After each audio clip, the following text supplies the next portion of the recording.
आभार माननीय प्रधानमंत्री महोदय का उनके इस कृपा के लिए, उनके स्नेह के लिए।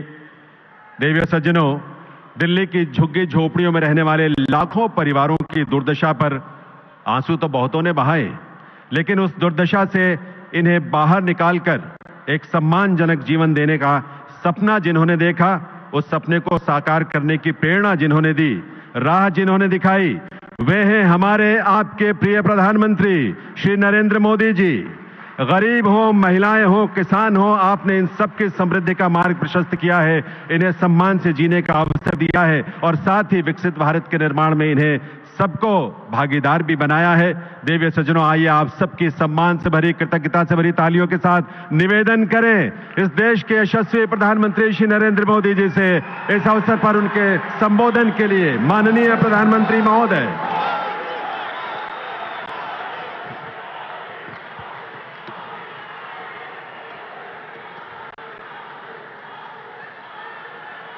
भारत माता की, भारत माता की।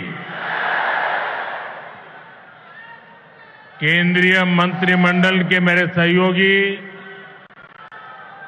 मनोहर लाल जी, धर्मेंद्र प्रधान जी, तोखन साहू जी, डॉक्टर सुकांता मजूमदार जी, हर्ष मल्होत्रा जी, दिल्ली के उपराज्यपाल विनय कुमार सक्सेना जी,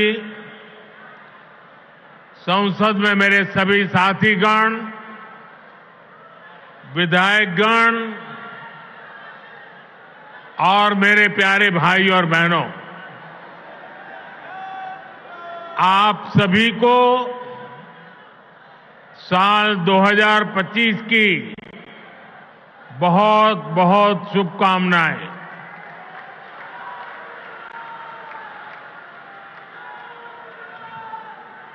साल 2025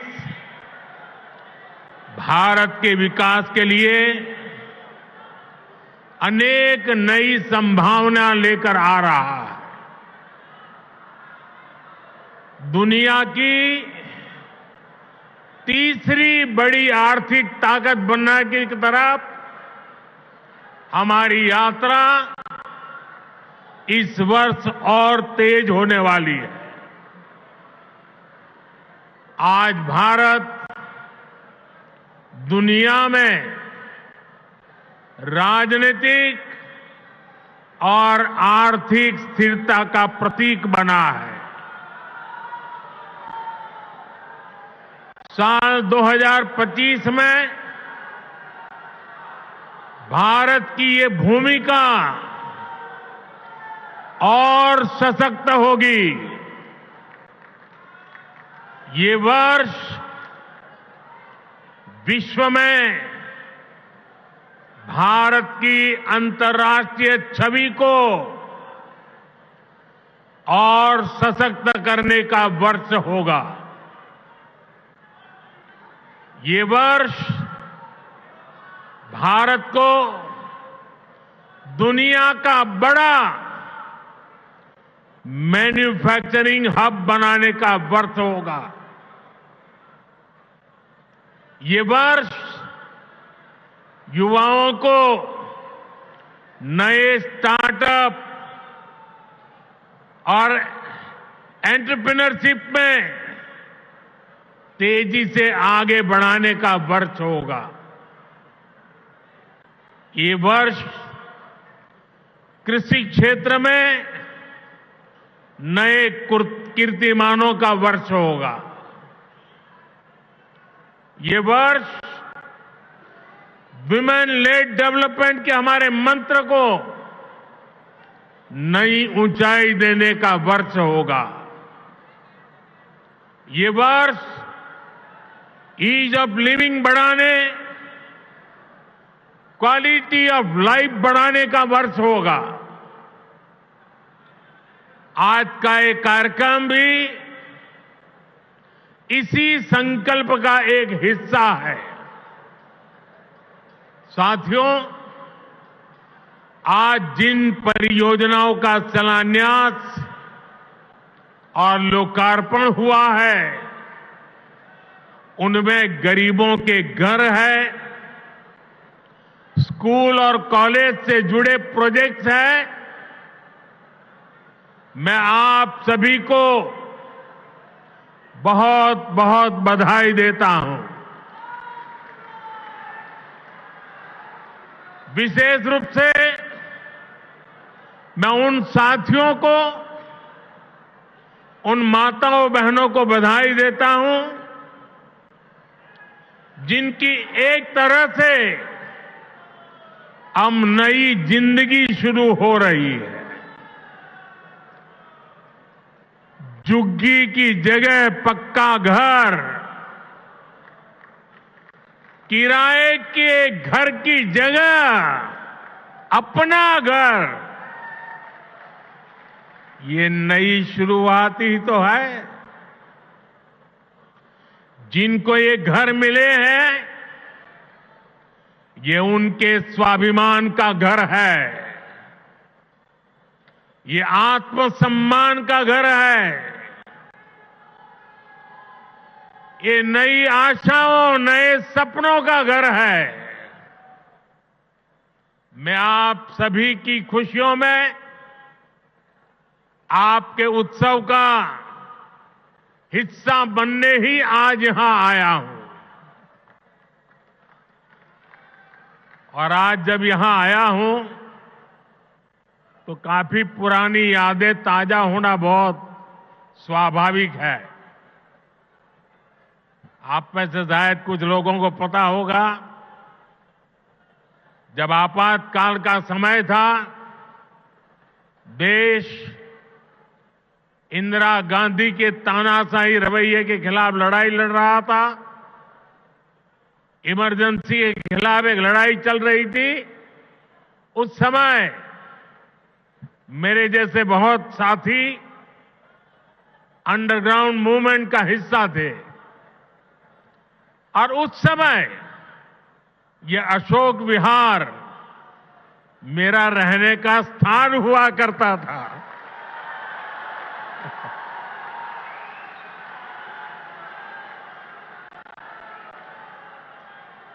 और इसलिए आज अशोक विहार में आते ही बहुत सारी पुरानी यादें ताजा होना बहुत स्वाभाविक है। साथियों, आज पूरा देश विकसित भारत के निर्माण में जुटा है। विकसित भारत में देश के हर नागरिक के पास पक्की छत हो, अच्छे घर हो, ये संकल्प लेकर हम काम कर रहे हैं। इस संकल्प की सिद्धि में दिल्ली का बहुत बड़ा रोल है। इसलिए भाजपा की केंद्र सरकार ने झुग्गियों की जगह पक्का घर बनाने का अभियान शुरू किया। 2 साल पहले भी मुझे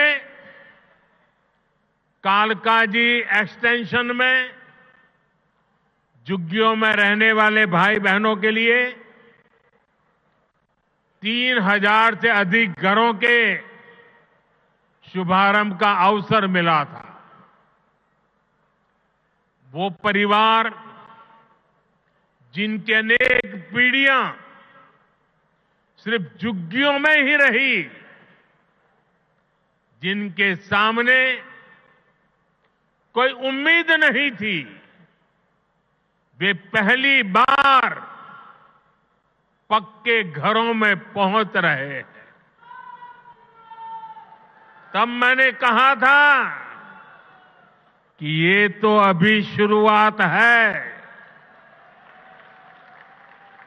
आज यहां और 1500 घरों की चाबी लोगों को दी गई है। ये स्वाभिमान अपार्टमेंट्स गरीबों के स्वाभिमान को, उनकी गरिमा को बढ़ाने वाले हैं। थोड़ी देर पहले जब कुछ लाभार्थियों से मेरी बातचीत हुई तो मैं यही एहसास उनके भीतर देख रहा था। मैं नया उत्साह, नई ऊर्जा अनुभव कर रहा था। और वहां मुझे कुछ बालक बालिकाओं से भी मिलने का मौका मिला। ऐसा लग रहा था कि वह स्वाभिमान अपार्टमेंट की ऊंचाई जो है ना, उससे भी ऊंचे उनके सपने मैं देख रहा था।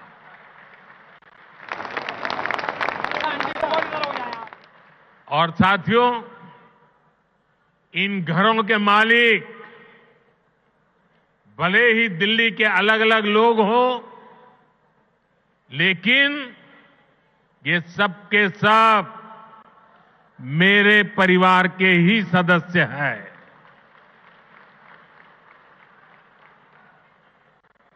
साथियों, देश भली भांति जानता है कि मोदी ने कभी अपने लिए घर नहीं बनाया।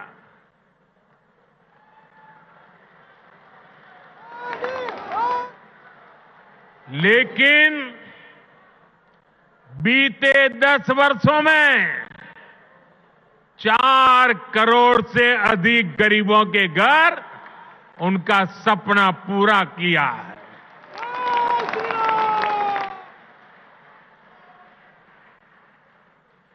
मैं भी कोई शीश महल बना सकता था,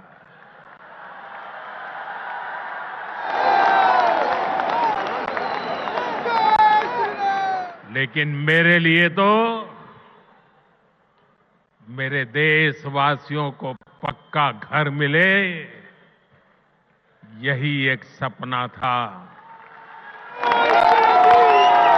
और मैं आप सबको भी कहता हूं, आप जब भी लोगों के बीच जाएं, लोगों को मिले, और अभी भी जो लोग झुग्गी झोपड़ी में रहते हैं, मेरी तरफ से उनको वादा करके आना। मेरे लिए तो आप ही मोदी है। वादा करके आना, आज नहीं तो कल उनके लिए पक्का घर बनेगा, उनको पक्का घर मिलेगा।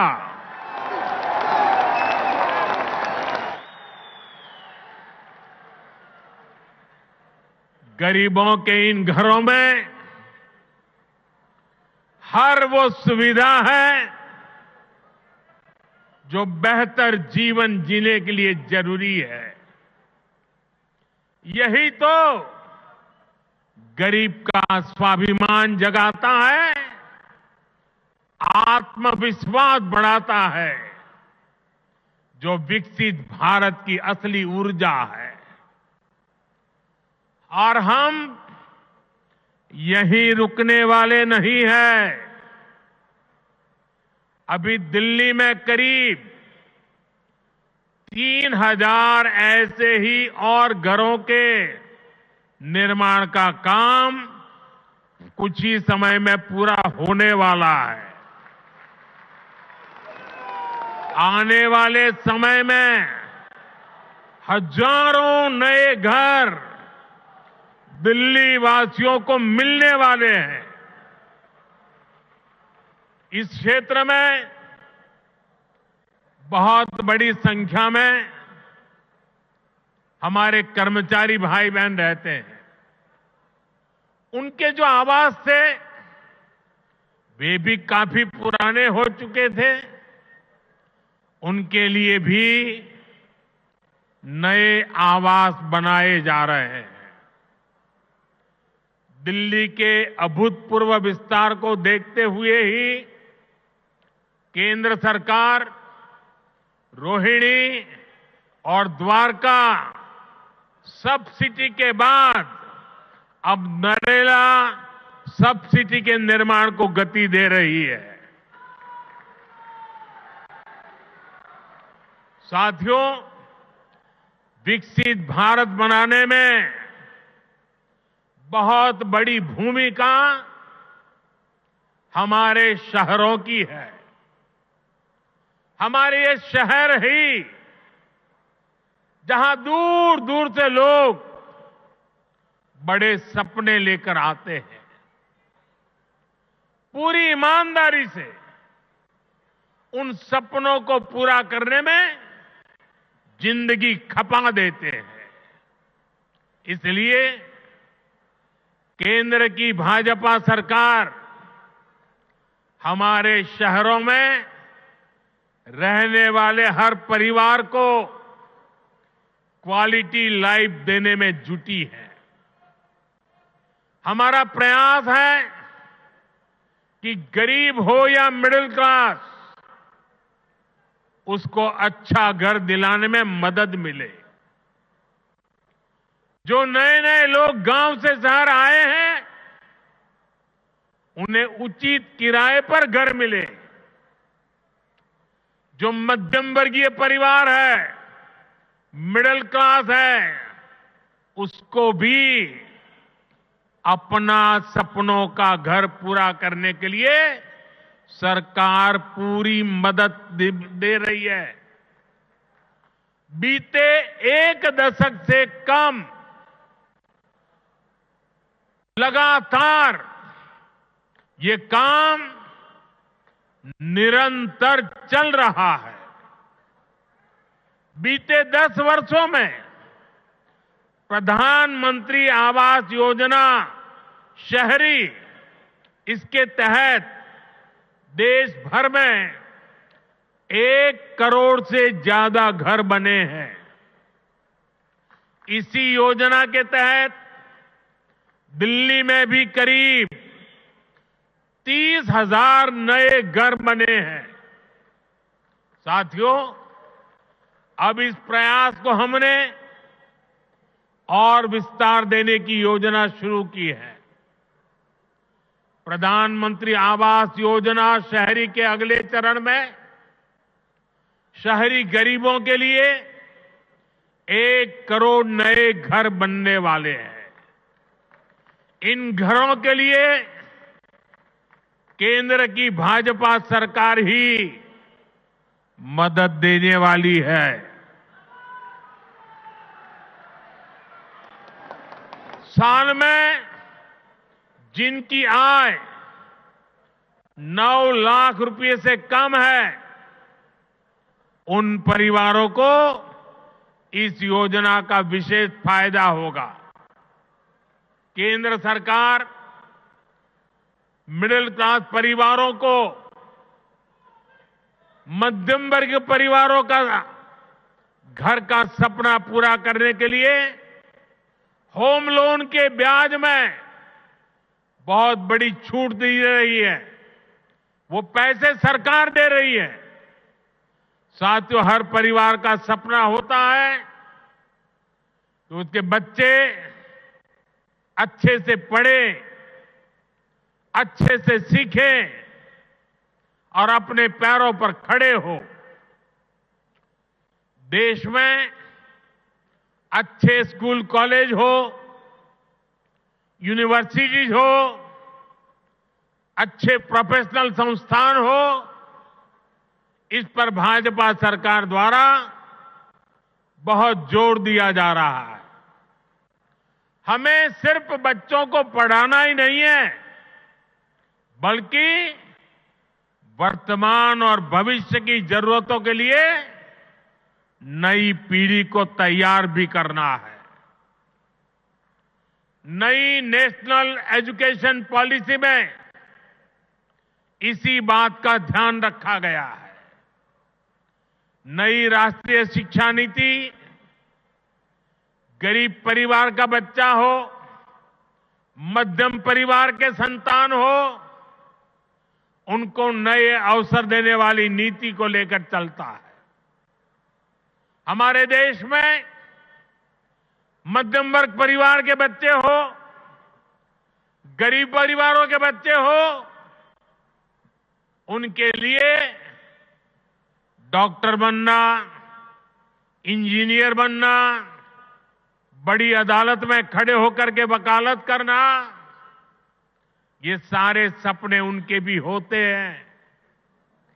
लेकिन मध्यम वर्ग के परिवार के लिए अंग्रेजी माध्यम की स्कूल में बच्चों को पढ़ाना आसान नहीं होता है। गरीब के लिए बच्चों को अंग्रेजी में शिक्षा देना मुश्किल होता है। अगर मेरे मध्यम वर्ग के बच्चे, मेरे गरीब परिवार के बच्चे क्या अंग्रेजी के अभाव में डॉक्टर इंजीनियर नहीं बन सकते हैं क्या उनका डॉक्टर इंजीनियर बनने का सपना पूरा होना चाहिए कि नहीं होना चाहिए? और इसलिए आजादी के इतने सालों तक काम नहीं हुआ, वो आपके इस सेवक ने कर दिया है।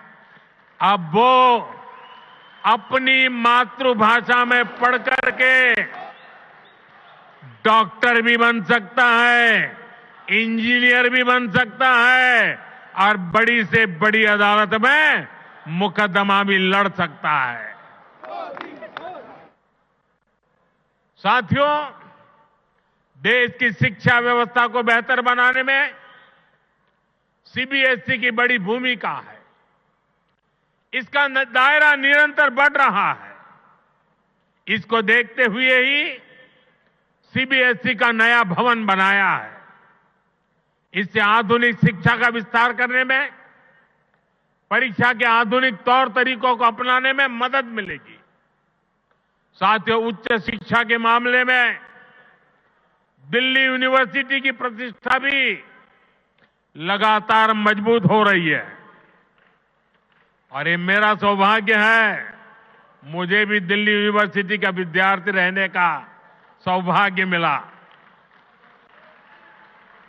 हमारा प्रयास है कि दिल्ली के युवाओं को यहीं पर उच्च शिक्षा के ज्यादा से ज्यादा अवसर मिले। आज जिन नए परिसरों का शिलान्यास किया गया है, इससे हर वर्ष सैकड़ों नए साथियों को डीयू में पढ़ाई का अवसर मिलेगा। डीयू के पूर्वी कैंपस और पश्चिमी कैंपस का इंतजार लंबे समय से हो रहा था। अब ये इंतजार खत्म होने जा रहा है।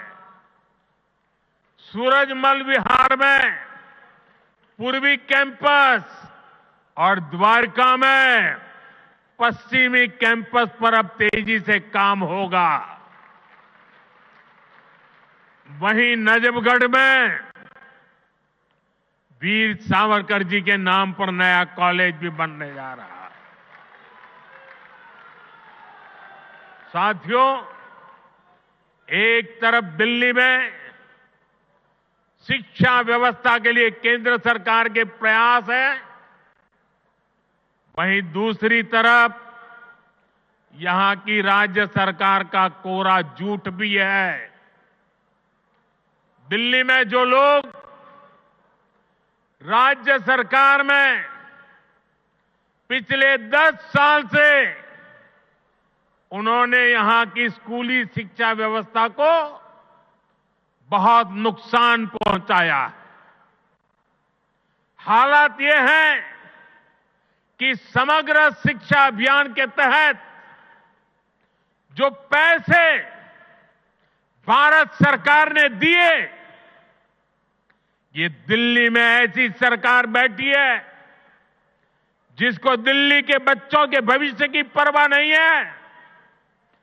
जो पैसे शिक्षा के लिए भारत सरकार ने दिए, आधे पैसे भी पढ़ाई के लिए खर्च नहीं कर पाए लोग।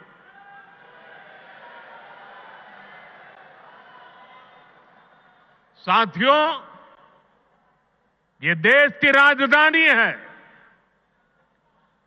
दिल्ली वासियों का हक है उनकी सुशासन की कल्पना की है, सुशासन का सपना देखा है। लेकिन बीते 10 वर्षों से दिल्ली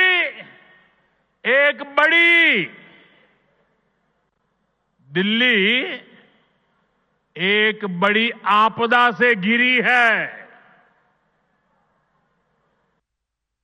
अन्ना हजारे जी को सामने करके कुछ कट्टर बेईमान लोगों ने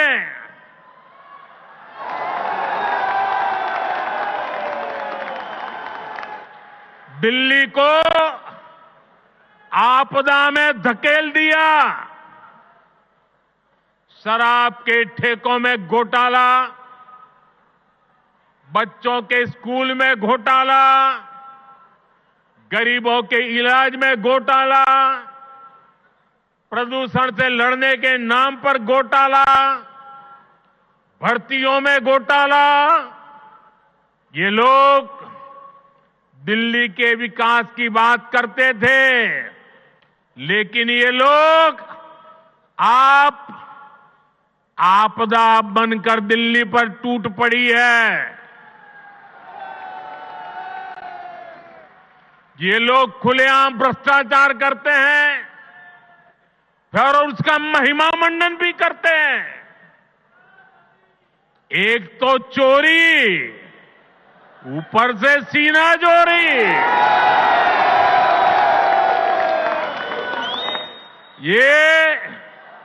ये आपदा दिल्ली पर आई है और इसलिए दिल्ली वालों ने आपदा के विरुद्ध जंग छेड़ दी है। दिल्ली का वोटर दिल्ली को आपदा से मुक्त करने की ठान चुका है। दिल्ली का हर नागरिक कह रहा है, दिल्ली का हर बच्चा कह रहा है, दिल्ली की हर गली से आवाज आ रही है, आपदा को नहीं सहेंगे, बदल के रहेंगे। आपदा को नहीं सहेंगे, आपदा को नहीं सहेंगे, आपदा को नहीं सहेंगे, आपदा को नहीं सहेंगे। साथियों, दिल्ली देश की राजधानी है।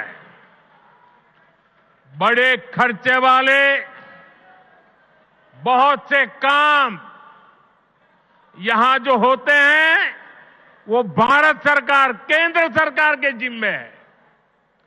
दिल्ली में ज्यादातर सड़कें, मेट्रो, बड़े बड़े अस्पताल, बड़े बड़े कॉलेज कैंपस, ये सब केंद्र सरकार ही बना रही है।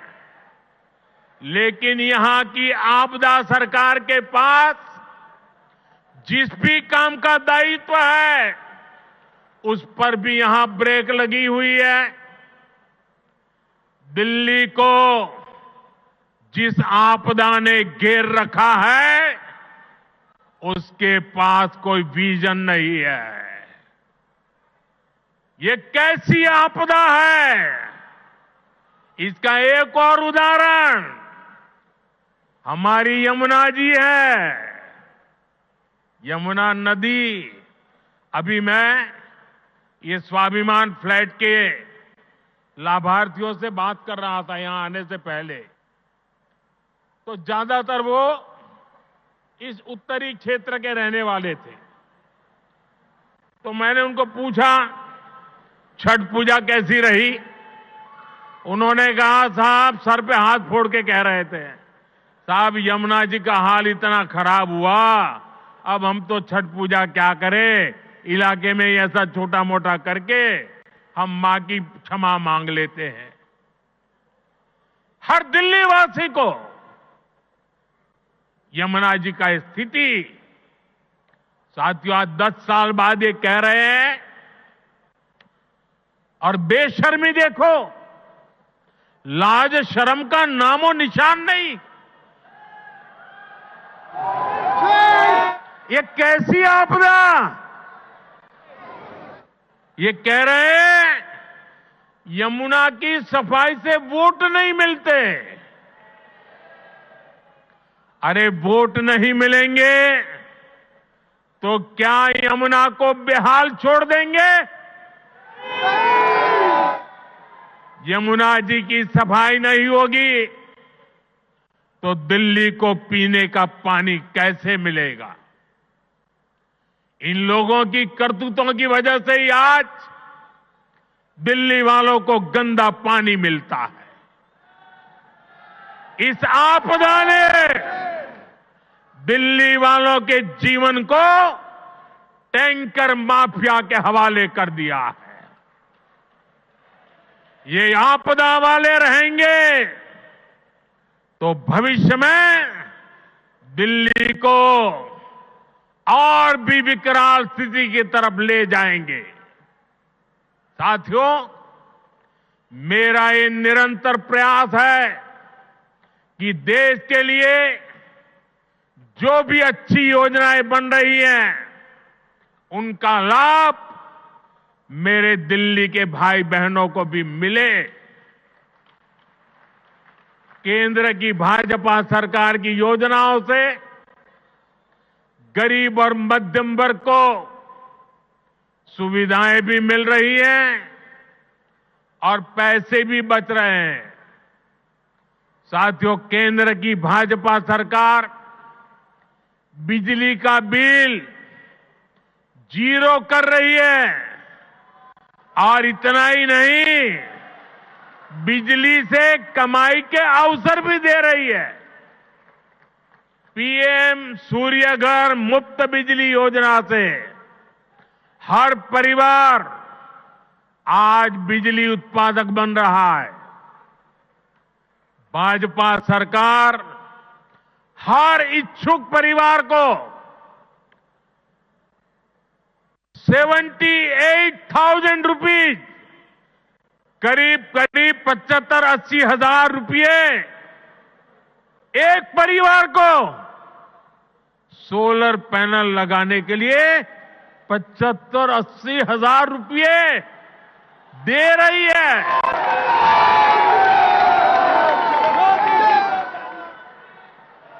अभी तक देश भर में करीब 7.5 लाख घरों की छत पर पैनल लग चुके हैं।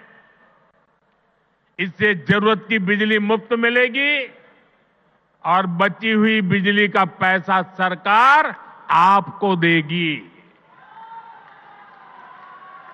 मैं दिल्ली के लोगों को विश्वास दिलाता हूं, दिल्ली में भाजपा का मुख्यमंत्री बनते ही प्रधानमंत्री सूर्यघर मुफ्त बिजली योजना और तेजी से लागू की जाएगी।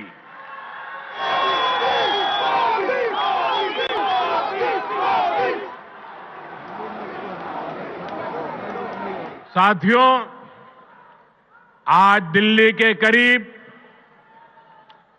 75 लाख जरूरतमंदों को भारत सरकार मुफ्त राशन दे रही है। एक देश एक ration card, one nation one ration card योजना ने दिल्ली के लोगों की बड़ी मदद की है। वरना कुछ साल पहले तक तो दिल्ली में राशन कार्ड बनाना तक मुश्किल था। पुराने अखबार निकाल के देखिए क्या क्या होता था। आपदा वाले तो राशन कार्ड बनाने में भी घूस लेते थे। आज घूसखोरी का रास्ता भी बंद हुआ है और राशन के खर्च में भी बचत हो रही है। साथियों, दिल्ली के गरीब हो, मध्यम वर्गीय परिवार हो, उनको सस्ती दवाएं मिले, इसके लिए करीब 500 जन औषधि केंद्र यहां दिल्ली में बनाए गए हैं।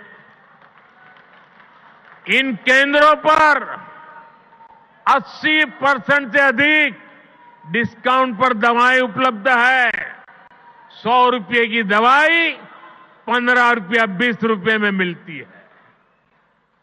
इन सस्ती दवाओं से दिल्ली के लोगों को हर महीने हजारों रुपये की बचत हो रही है। साथियों, मैं तो दिल्ली वालों को मुफ्त इलाज की सुविधा देने वाली आयुष्मान योजना का भी लाभ देना चाहता हूं, लेकिन आपदा सरकार को दिल्ली वालों से बड़ी दुश्मनी है। वे पूरे देश में आयुष्मान योजना लागू है, लेकिन इस योजना को आपदा वाले यहां लागू नहीं होने दे रहे। इसका नुकसान दिल्ली वालों को उठाना पड़ रहा है।